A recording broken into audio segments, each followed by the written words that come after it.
Another day, another build na naman tayo mga ka-Buildrite.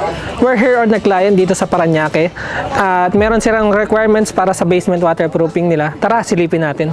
Gusto ng client natin na magpa-exterior waterproofing sa basement para iwas leaks at iwas damage ang kanilang basement. So, paano ba natin ito magagawa? Okay? Una, siguraduhin muna na malinis at solid ang wall bago magsimula. Mag-primer muna, dissolve ang Bitum 2K sa tubig with 1:5 ratio.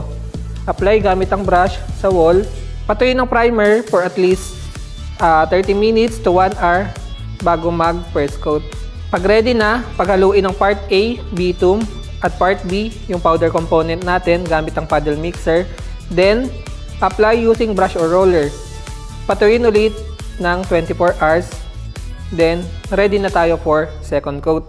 Kapag fully cure na ang Bitum 2K, ilatag ang blackout dimple board facing outward. I-secure ito gamit ang sealing button every 1 meter in W pattern. Install ang profile sa pinakaibabaw ng dimple board gamit ang Handyfix Pro. Then, i-secure ito gamit ang concrete nails. Maglagay ng perforated pipe sa ibaba bilang drainage. Pag okay ng lahat, backfill ng basement, waterproof na ang exterior ng basement wall mo. Waterproofing for your basement? Message us!